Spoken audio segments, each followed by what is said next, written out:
Este é o Sol.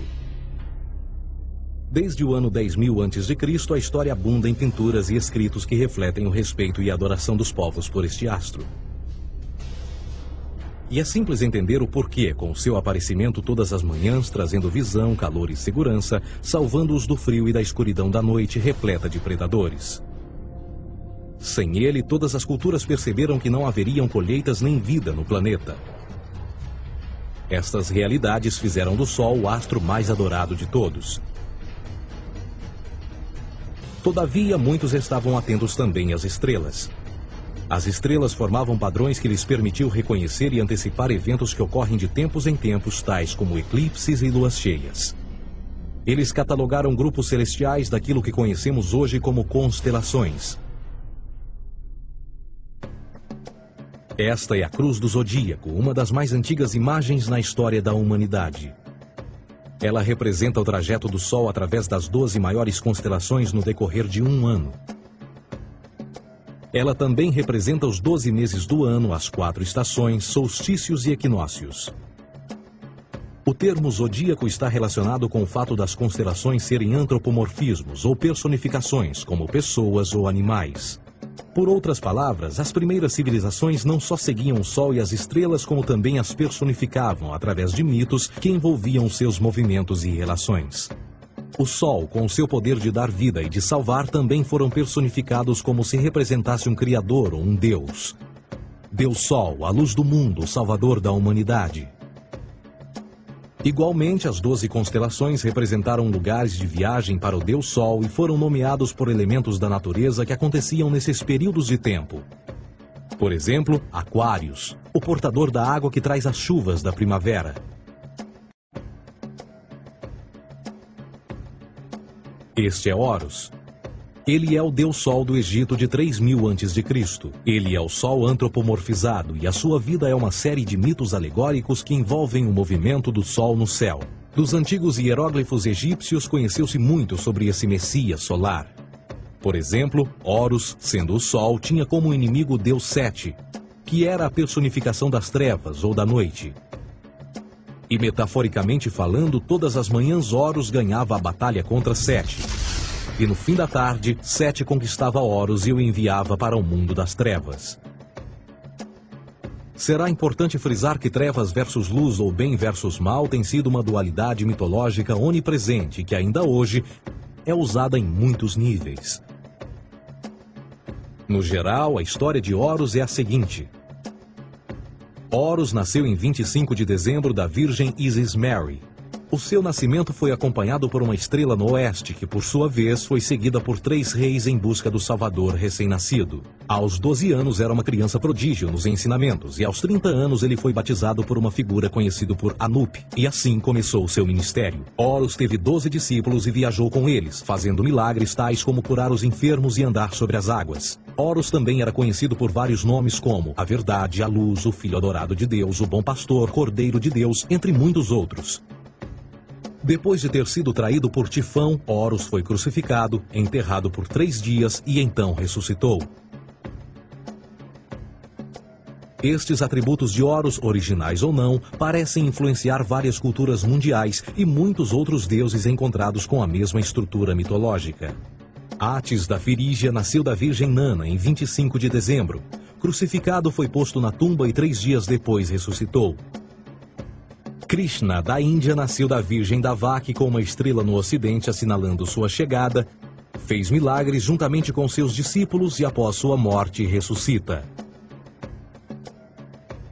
Dionísio da Grécia nasceu de uma virgem em 25 de dezembro. Foi um professor peregrino que praticou milagres como transformar água em vinho e é referenciado como Rei dos Reis, Filho unigênito de Deus, o início e o fim, entre muitas outras coisas, e após sua morte ressuscitou. Mitra da Pérsia nasceu de uma virgem em 25 de dezembro. Ele teve 12 discípulos e fazia milagres. E após sua morte foi enterrado por 3 dias e então ressuscitou. Ele também foi chamado de a Verdade, a Luz, entre outros. Curiosamente, o dia sagrado de adoração a Mitra era um domingo. O que importa salientar é que existiram inúmeros salvadores em diferentes períodos em diversos lugares da Terra que preenchem essas mesmas características.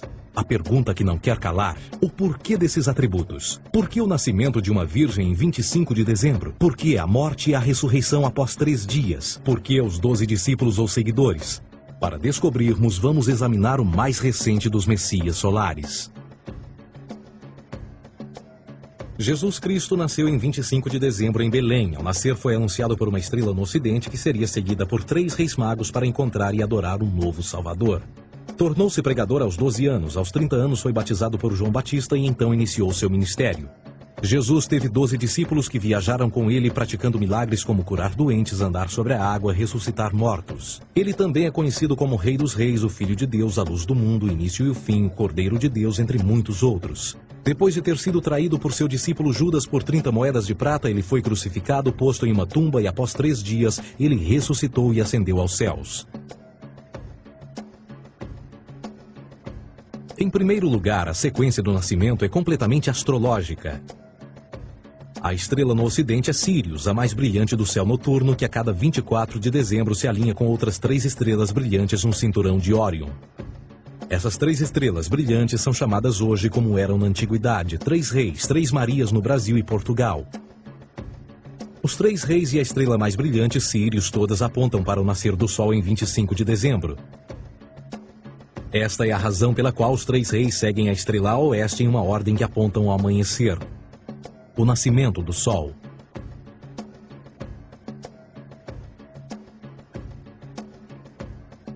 A Virgem Maria é a constelação de Virgo, também conhecida como Virgo, a Virgem. Virgo em latim significa virgem. Virgo também é conhecida como a casa do pão. E a representação de Virgo é uma virgem segurando um feixe de espigas de trigo. Esta casa do pão e o seu símbolo das espigas de trigo representa agosto e setembro, a época das colheitas. Por sua vez, Belém é a tradução ao pé da letra de a casa do pão. Belém também é a referência à constelação de Virgem, um lugar no céu, não na terra. Existe outro fenômeno muito interessante que ocorre em 25 de dezembro, é o solstício de inverno. Do solstício de verão ao solstício de inverno, os dias se tornam mais curtos e frios. Da perspectiva de quem está no hemisfério norte, o sol parece se mover para o sul, ficar menor e mais fraco. O encurtamento dos dias e o fim das colheitas conforme se aproxima o solstício de inverno, simbolizando o processo de morte. Era a morte do Sol. Pelo 22º dia de dezembro, o falecimento estava completamente realizado e faz com que atinja seu ponto mais baixo no céu. Aqui algo curioso acontece. O Sol para de se mover por 3 dias. Durante estes 3 dias, o Sol fica pelas redondezas da constelação do Cruzeiro do Sul, ou Alfa Crucis. Depois desse período, em 25 de dezembro, o Sol se move 1 grau, dessa vez para o norte, trazendo perspectiva de dias maiores, mais calor e a primavera. E assim se diz: o Sol morreu na cruz, ficou morto por 3 dias, apenas para ressuscitar ou nascer mais uma vez. Esta é a razão pela qual Jesus e muitos outros deuses solares compartilham da ideia de crucificação, morte por 3 dias e o conceito da ressurreição. É o período de transição do Sol antes de mudar para a direção contrária no hemisfério norte, trazendo a primavera e assim a salvação. Todavia, eles não celebram a ressurreição do Sol até o equinócio da primavera, ou Páscoa. Isto é porque no equinócio da primavera o Sol domina oficialmente o mal, as trevas, assim como o período diurno se torna maior que o noturno. E o revitalizar da vida na primavera emerge. Agora, provavelmente, a analogia mais óbvia de todas neste simbolismo astrológico são os 12 discípulos de Jesus. Eles são simplesmente as 12 constelações do zodíaco com que Jesus, sendo o Sol, viaja. De fato, o número 12 está sempre presente ao longo da Bíblia.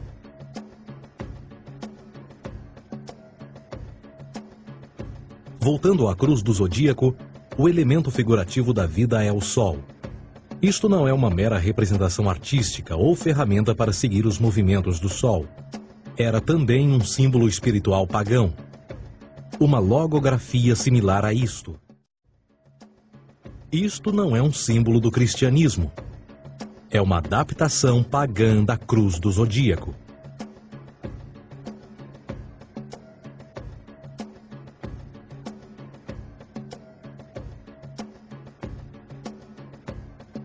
Esta é a razão pela qual Jesus, nas primeiras representações, era sempre mostrado com a sua cabeça na cruz. Jesus é o Sol, Filho de Deus, a luz do mundo. O Salvador a erguer-se, que renascerá, assim como o sol faz todas as manhãs. A glória de Deus que defende contra a força das trevas. Assim como renasce a cada manhã, e que pode ser visto através das nuvens, lá em cima nos céus, com a sua coroa de espinhos ou os raios de sol.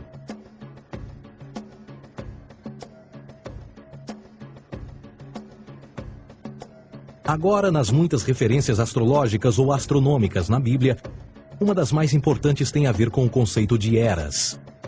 Através das Escrituras há inúmeras referências a essa era. Para compreender isto, precisamos primeiro estar familiarizados com o fenômeno da precessão dos equinócios. Os antigos egípcios, assim como outras culturas antes deles, reconheceram que aproximadamente de 2150 em 2150 anos, o nascer do Sol durante o equinócio de primavera ocorria num diferente signo do zodíaco. Isto tem a ver com a lenta oscilação angular que a Terra tem quando roda sobre o seu eixo. É chamado de precessão porque as constelações vão para trás, em vez de permanecerem no seu ciclo anual normal. O tempo que demora cada precessão através dos 12 signos é de 25.765 anos. Este ciclo completo é chamado também de Grande Ano, e algumas civilizações ancestrais sabiam disso. Referiam-se a cada ciclo 2.150 anos como Era. De 4.300 a.C. a 2.150 a.C. foi a Era de Touro. De 2.150 a.C. a 1 d.C. foi a Era de Áries. E de 1 d.C. a 2.150 d.C. é a Era de Peixes, a era que permanecemos nos dias de hoje. E por volta de 2150 entraremos na nova era, a Era de Aquários. Agora, a Bíblia refere-se por alto ao movimento simbólico durante 3 eras, quando se vislumbra já é uma quarta. No Velho Testamento, quando Moisés desce o Monte Sinai com os 10 mandamentos, ele está perturbado ao ver sua gente adorar um bezerro dourado. De fato, ele até partiu as pedras dos 10 mandamentos e disse a todos para se matarem uns aos outros para purgarem o mal. A maior parte dos estudiosos da Bíblia atribuem esta ira de Moisés ao fato de os israelitas estarem adorando a um falso ídolo, ou algo semelhante. A realidade é que o bezerro dourado é o Taurus, touro. E Moisés representa a nova era de Áries.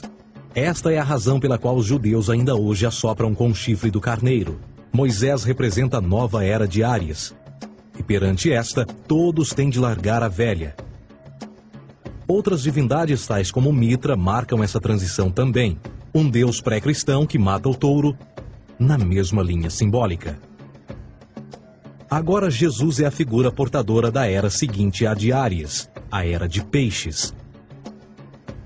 O simbolismo de peixes é abundante no Novo Testamento, assim como Jesus alimenta 5.000 pessoas com pão e 2 peixes. No início do seu ministério, enquanto caminhava ao longo da Galileia, conhece 2 pescadores que o seguem. Agora reflita se voltar a ver um adesivo em formato de peixe escrito Jesus na traseira dos carros. Poucos sabem o que aquilo no fundo representa. É um simbolismo astrológico pagão para o reinado do Sol durante a Era de Peixes. Jesus assumiu também que a data do seu nascimento é também a data do início desta era. Em Lucas 22:10, quando Jesus é questionado se a próxima passagem será depois de ele ir embora, Jesus responde: Eis que quando entrardes na cidade, encontrareis um homem levando um cântaro de água. Segui-o até a casa em que ele entrar. Esta escritura é de longe a mais reveladora de todas as referências astrológicas.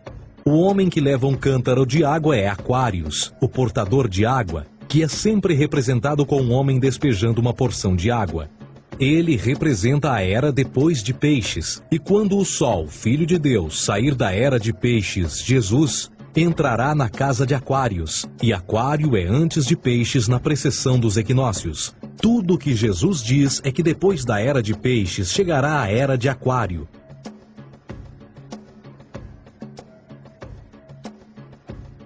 Agora todos já ouvimos falar sobre o fim do mundo.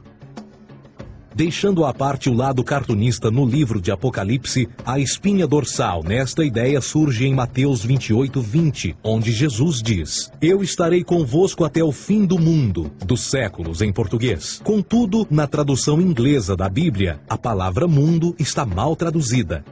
A palavra realmente usada era aion, que significa era. Eu estarei convosco até o fim da era, o que no fundo é verdade. Jesus, como personificação solar de peixes, irá acabar quando o Sol entrar na era de aquário. Este conceito de fim dos tempos e do fim do mundo é uma má interpretação desta alegoria astrológica. Vamos dizer que aproximadamente 100 milhões de brasileiros acreditam que o fim do mundo está próximo. Além disso, o personagem de Jesus, literalmente e astrologicamente um híbrido, só demonstra o quão plágio do deus Sol Horus do Egito, Jesus é. Por exemplo, inscrito há 3.500 anos atrás, nas paredes do templo de Luxor, no Egito, estão imagens da Enunciação, da Imaculada Concepção, do nascimento e da adoração a Horus. As imagens começam com o anúncio à Virgem Ísis de que ela irá gerar Horus, que Nefe, o Espírito Santo, irá engravidar a Virgem, e depois o parto e a adoração, e que é não mais do que o milagre da concepção de Jesus. Na verdade, as semelhanças entre Horus e Jesus são flagrantes.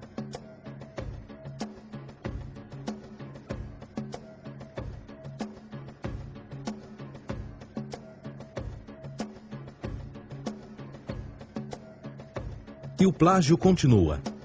A história de Noé e da sua arca é tirada diretamente das tradições. O conceito de dilúvio é presente em todas as antigas civilizações, em mais de 200 diferentes citações em diferentes períodos e tempos. Contudo, não será preciso ir muito além da fonte pré-cristã para encontrar a epopeia de Gilgamesh, escrita em 2600 a.C. Esta história fala sobre grandes inundações ordenadas por Deus, uma arca com animais salvos e até mesmo o libertário retornar da pomba, entram em concordância com a história bíblica, entre muitas outras semelhanças. E depois há a história plagiada de Moisés. Sobre o nascimento de Moisés, disse que ele foi colocado numa cesta de cana e lançado ao rio para evitar um infanticídio. Ele foi mais tarde salvo pela filha de um rei e criado por ela como um príncipe. Esta história do bebê numa cesta foi retirada do mito de Sargão de Acade por volta de 2250 a.C. Depois de nascer, Sargão foi posto numa cesta de rede para evitar um infanticídio e lançado ao rio. Foi depois salvo e criado por Aqui, uma esposa da realeza acádia. Além disso, Moisés é conhecido como legislador, portador dos 10 mandamentos e da lei mosaica. Contudo, a ideia de a lei ser passada de um deus para um profeta numa montanha é também antiga. Moisés é somente um legislador numa longa linha de legisladores na história mitológica. Na Índia, Manou foi o grande legislador. Na ilha de Creta, Minos ascendeu ao monte Ida, onde Zeus lhe deu as leis sagradas. Enquanto que no Egito, Moisés tinha nas suas pedras tudo o que Deus lhe disse. E no que diz respeito a estes 10 mandamentos, foram retiradas a papel químico do feitiço 125 do Livro dos Mortos do Antigo Egito. O que é que o Livro dos Mortos dizia? Eu nunca roubei, tornou-se tu nunca roubarás. Eu nunca matei, tornou-se nunca matarás. Eu nunca menti, tornou-se nunca levantarás falsos testemunhos, e por aí adiante. A religião egípcia é, no fundo, a base fundamental para a teologia judaico-cristã. Batismo, vida após a morte, julgamento final, imaculada concepção, ressurreição, crucificação, a arca da aliança, circuncisão, salvadores, comunhão sagrada, dilúvio, Páscoa, Natal, a passagem e muitas outras coisas e atributos são ideias egípcias, nascidas muito antes do cristianismo ou judaísmo.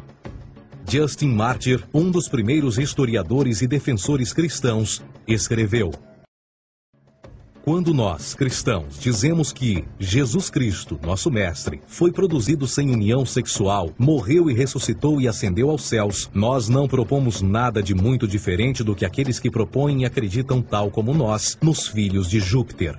Numa escrita diferente, Justin Martyr diz: ele nasceu de uma virgem. Aceite isto em comum com o que você acredita dos Perseus. É óbvio que Justin e outros cristãos cedo souberam como o cristianismo era semelhante a outras religiões pagãs. Contudo, Justin tinha uma solução. Para além de tudo o que sabemos, o diabo era em quem mandava. O diabo teve a ambição de chegar primeiro que o Cristo e criou essas características para o mundo pagão.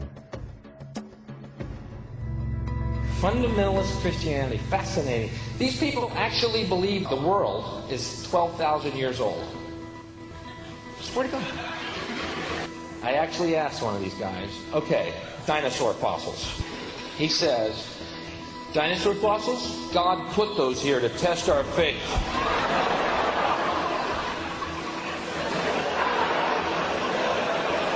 I think God put you here to test my faith, dude.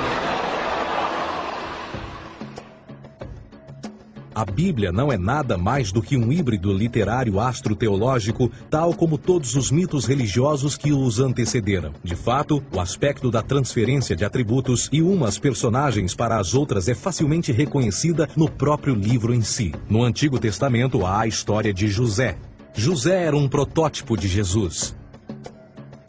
José nasceu de um milagre, Jesus nasceu de um milagre. José tinha 12 irmãos, Jesus tinha 12 discípulos. José foi vendido por 20 pratas, Jesus foi vendido por 30 pratas. Irmão Judá sugere a venda de José. O discípulo Judas sugere a venda de Jesus. José começa os seus trabalhos aos 30, Jesus começa aos 30 também. Os paralelismos continuam. Além disso, haverá algum registro não bíblico da existência de mais alguém chamado Jesus, filho de Maria, que viajou com 12 seguidores e curou pessoas? Existiram muitos historiadores que viveram no Mediterrâneo durante esse mesmo período e até mesmo após a presumível morte de Jesus. Quantos desses historiadores fizeram relatos sobre a sua figura? Nenhum. Porém, para sermos justos, não significa que os defensores da existência de Jesus nunca tenham reclamado o contrário. São particularmente 4 referidos como pioneiros sobre a teoria da existência de Jesus: Plínio o Jovem, Suetônio e Tácito. Cada uma das suas máximas consiste apenas em algumas frases em que, na melhor das hipóteses, se refere a Christus ou Cristo, e que na realidade não é um nome, mas sim uma titulação. A 4ª fonte é Joséfo, cujos documentos ficou provado terem sido falsificados séculos atrás e, para infortúnio da humanidade, por muitos ainda visto como verdadeiros. Poderá alguém ter se aproveitado das ideias renascer dos mortos, a ascensão ao reino dos céus e a prática de milagres e que a partir daí tenha começado a surgir nos registros históricos? Não, porque uma vez pesadas as evidências, há grandes probabilidades da figura conhecida como Jesus nunca sequer ter existido.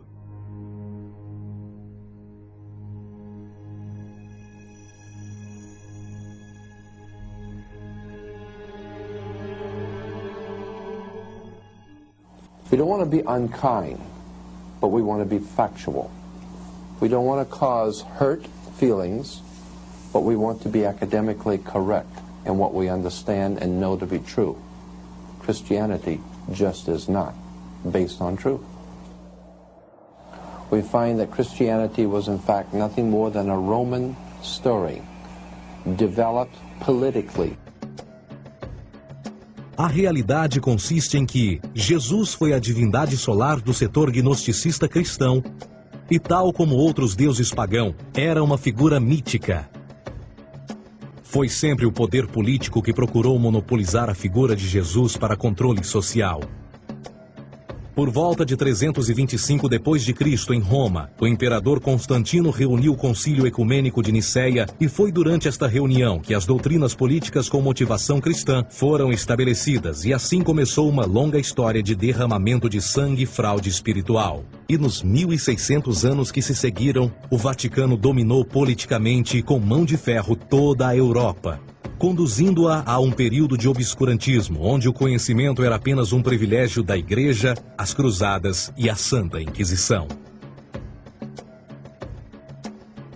O cristianismo, bem como todas as crenças teístas, são a fraude desta era. Serviu para afastar os seres humanos do seu meio natural e da mesma maneira uns dos outros. Sustenta a submissão cega do ser humano à autoridade. Reduz a responsabilidade humana sob a premissa de que Deus controla tudo e que, por sua vez, os crimes mais terríveis podem ser justificados em nome da perseguição divina. E o mais importante, dá o poder àqueles que sabem a verdade e usam o mito para manipular e controlar sociedades. O mito religioso é o mais poderoso dispositivo já criado e serve como base psicológica para que outros mitos floresçam ou justifiquem.